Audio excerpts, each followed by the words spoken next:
Hi, this is Joe Rabil with Rabil Stock Research. So last week I highlighted some foreign country ETFs and that were looking attractive, and what I got some questions about where to enter them because I didn't really give a lot of detail in that. And it got me thinking that I thought it would be worth going through a lesson on the 4 key things that I use the 18MA for. And I think it'll answer the question in terms of where to be a buyer. All right, so let's go ahead and get into that to start. So I want to start out with a slide from my course, and I wanted to just cover these things real briefly. I go into a lot of detail in the courses, but I wanted to just give a quick outline as to what the 18 can be used for and how I'm going to show you an example of one of these foreign country funds of how it can really kind of help you zero in. So the first thing is that it helps define the trend, and I'll explain that in a second. Then when we use it with the 18 and the 40, it can also determine how strong the trend is, determine the momentum, right? We can use it to identify whether a stock is overbought or oversold, especially on the time frame we're looking to trade. And then it can also help with the location of where support and resistance would be. If we're looking to buy a pullback, it can give us the area of where to be looking. Now, there's nothing wrong with using a 20MA. It's interchangeable with the 18. All right. Now, let's look at an example. UAE was a stock or a country fund ETF that I mentioned last week, looking attractive, cupping around, pulled back to the 18 MA on the monthly chart. We showed signs of improving momentum. Now, I'm not going to focus too much on the momentum today in terms of the MACD and ADX. I will talk about how we can see momentum based on the 18 and the 40. But first order of business is to understand that the 18 MA, when we turn an 18 MA and we hold that line, right there, we have the makings of a reversal in the trend. All right. So that's kind of key number one. It's an early sign of a trend change when we hold a 18, which is turning around. It was falling and is now turning. Now we have a sign of trend reversal. All right. Now, where we get confirmation is where the 18 crosses above the 40 and then both lines start rising. So right about in here, we know we have trend confirmation to the upside. We were going through sort of a downward sideways pattern, but now we are confirmed to the upside using these two moving averages together, 18 above the 40, both lines rising. All right. Now, when the 18 is moving up and the 40 are moving up at about the same rate, they almost look parallel, right? So if I drew a line on both of these, they almost look parallel there, right? When we have that, we know we have a strong trend in place. Not only a trend, because you can have a trend in place that's not that strong, where the 18 is above the 40 and both lines are rising, but it's not really all that strong. So we want to be on the lookout for when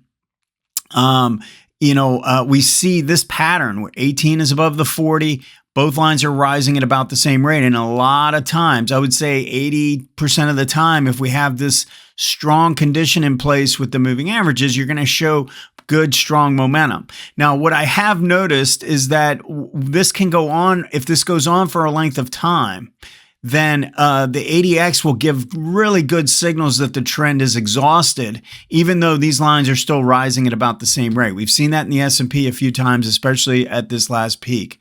All right, so that's another key that we want to be on the lookout for. Now, we know we have a really strong trend on the weekly chart. We know we just found support at an 18 MA. We came back and pulled back and turned back to the upside. So how do we know when we want to enter this? Well, if you notice, we have this move up on the daily chart, and it is starting to turn. But you notice the air between price and the 18. You see here's where the price is right now, and look at where the 18 is. So we have this opening. When we have a big opening, we are thinking that it's going to retrace that opening. We're going to come back and fill in that opening area, right? So be on the lookout for where there's open air. When there's open air, we want to look for some kind of a pullback closer to the moving average. So it's a very simple method. Now, what I like to do in this situation is I have all this open air. What I'm actually looking for is I'm going to go down one time frame to the hourly chart, and I want this 18 to cross down down below the 40, I want these lines to actually go in the opposite direction.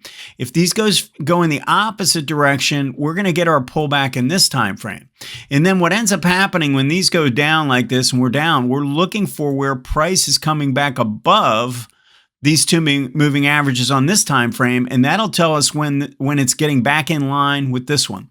So we're looking for an opposing trend to develop on this time frame first, a little minor pullback on the daily chart, bring it closer to the area of support, which is around 17. This 18 is going to keep climbing up, and it'll probably meet up with it right around this 17 mark. But we want to look for it where it's pulling back to the 18 where it's now rising. So we have confirmation of improving reversal of the bigger trend. We have confirmation of trend strength, right? Not only a trend, but good trend strength without even looking at the indicators, right? And then we know we're overbought right now, so we're looking for some kind of a pullback on this time frame, and we can use this time frame to really zero in on the and identify the exact timing of it. Hope this helps. Let's go ahead and move on. If you're enjoying the content, hit that like button and also subscribe. So my services can be found at rabilstockresearch.com. I'm on this page right now. You can see at the top, I've got my advanced trend and momentum courses. There's 3 different courses now. I've individually priced them, or you can buy them as a bundle, and they are lifetime access now. So I changed that. It's not year to year. Okay.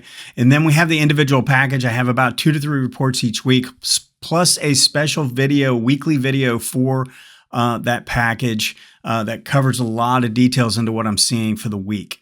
So if you have an interest, go ahead and take a look. Also, the book is on the book tab. You can go if this is a good place to start if you're new to my methodology. My comments are for educational purposes only. Please do your own research before making any investments. All right, I want to start out with the commodities real quick. We'll go through these. And there's been some shifts taking place here, certainly weakened a few things, and I just want to point them out. So gold, which has been clearly the strongest of the commodities and really one of the strongest areas in anything this year, it looks like we might have formed a little bit of a buying climax. You can see the separation this had not only on a price basis, but on a relative basis. It does look like it might be due for a little bit of a consolidation relative to the S&P. So this is the RS line versus the S&P as, as a ratio. So, I mean, I could see this maybe consolidating a little bit after this reversal week last week. The other thing is that silver never broke out again. Now, again, on a relative basis, it's holding up great, but it's not showing the type of price action we really want to see. I think we're going to need to get back above this big red bar here to get anything going to the upside. And then if you notice, copper had a pretty nasty decline at the end of March and then rallied back up, and now we're kind of getting another retreat. So I think this is caught in a little bit of a consolidation pattern. Again, the bigger picture pattern not bad, the relative strength not bad, but all 3 of these metals really look like they want to take a breather here at a minimum. If we look at the energy area, notice what happened with oil, broke down, rallied up, failed. It looks to me like, there might be some further weakness coming after failing at the breakdown level. And then also in gas, we retraced a little bit too much for my liking. And I think now the 18-week could act as some resistance. 18-week area could act as resistance on a rally. So just kind of be aware of that. And then if we look at the ags, we're watching for a reversal of this long-term downtrend, right? And we get this move to the upside. So if we were to look at it from a 1, 2, 3 standpoint, 1, 2, 3 reversal, the 1 would be the trend line break, 2 would be the test. But we need to come back up through here to change the trend, or at least give the indication that we've got a pretty good reversal going. Again, relatively not bad, but this most recent action certainly puts the turn on hold. Wheat going to another new low, not a good sign there. And soybeans hasn't been able to emerge and take out this prior peak to reverse its trend either. Certainly, we can keep watching these ags, but the most recent weakness, I think, puts the move on hold. All right, let's switch over. I want to take a hard look at the side of the fact that we don't have good volume, that the green DI, the buyers are not that strong, is that we form this sort of an ABC pattern. And notice what's going on with the MACD. MACD is making a higher high prior to this peak, but this is the peak that it's corresponding with. So this peak corresponds with this one, and this one corresponds with that. This is a pretty significantly lower peak in price, while this is making a higher high as it gets up towards the zero line. So this is looking more like a reverse divergence setup up near the zero line. Now, it's a little premature. I think, especially with the 18 turning, again, this could spend a little bit of time consolidating, but certainly worth watching since we're at this key level.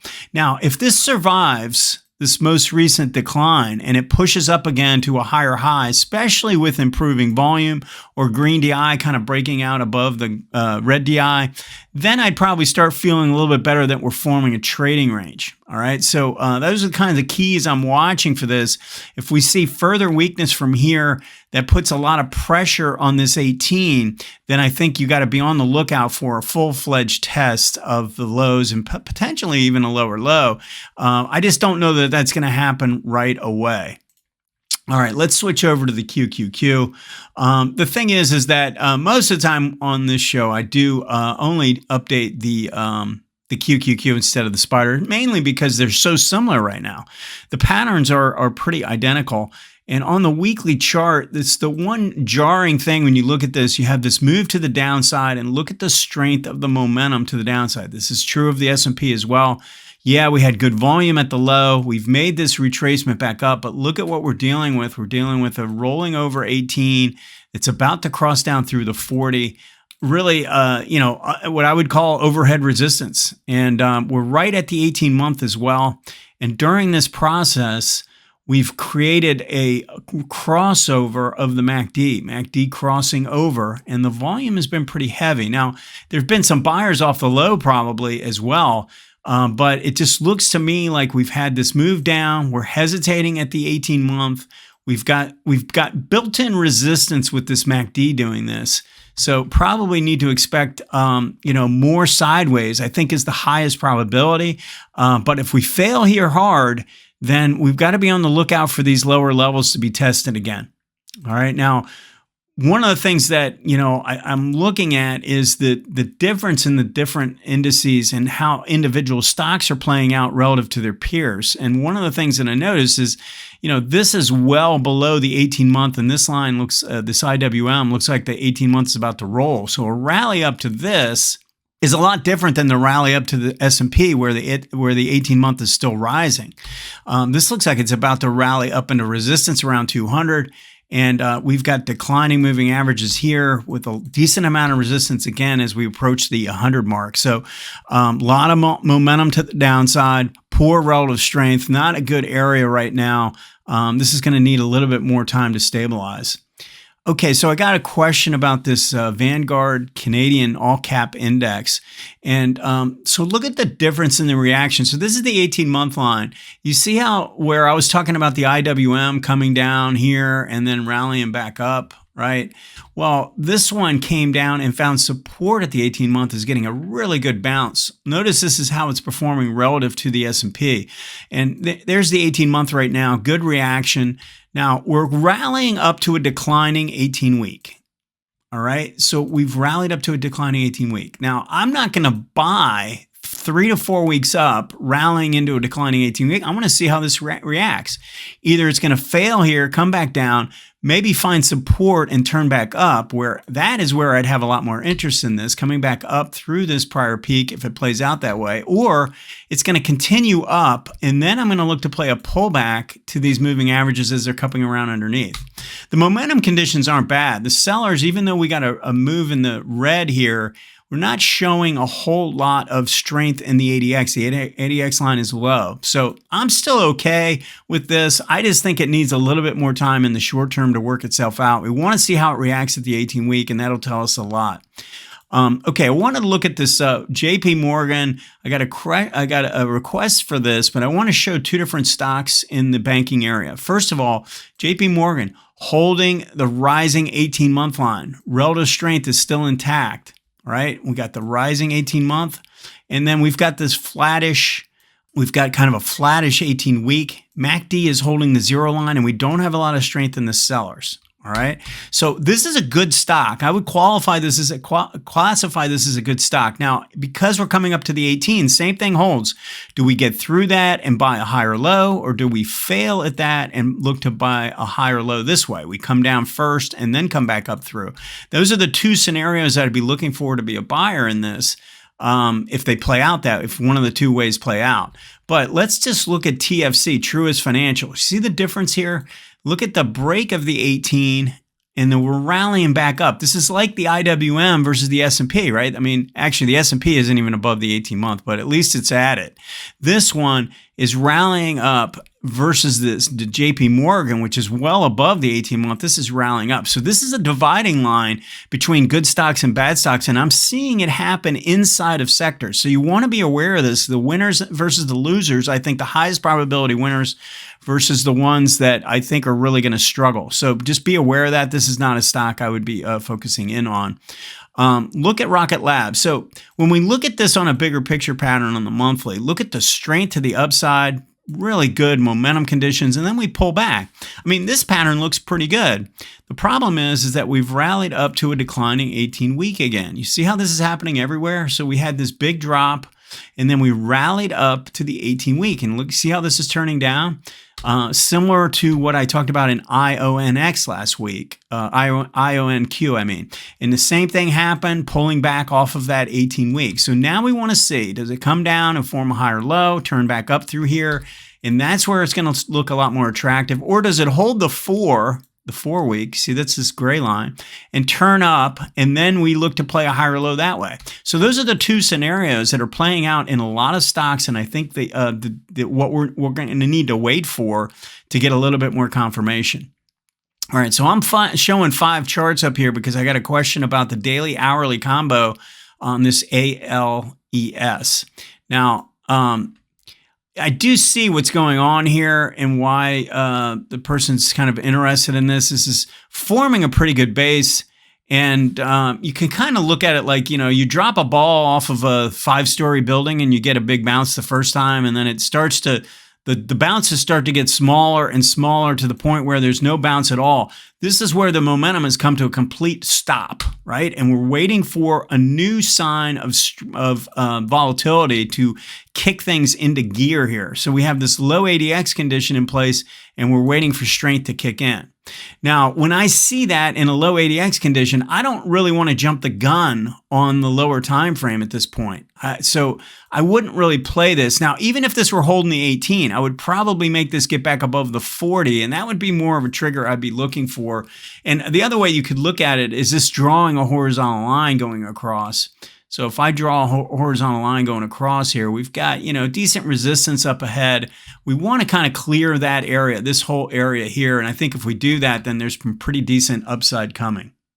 Thanks for joining me today. If you'd like me to analyze one of your requests on next week's show, just send it to stocktalk@stockcharts.com, or you can put it in the comment area below. Also, if you want to learn more about some of these techniques, you can go to my YouTube channel called Invest Like a Pro. Have a great week. We'll see you next time.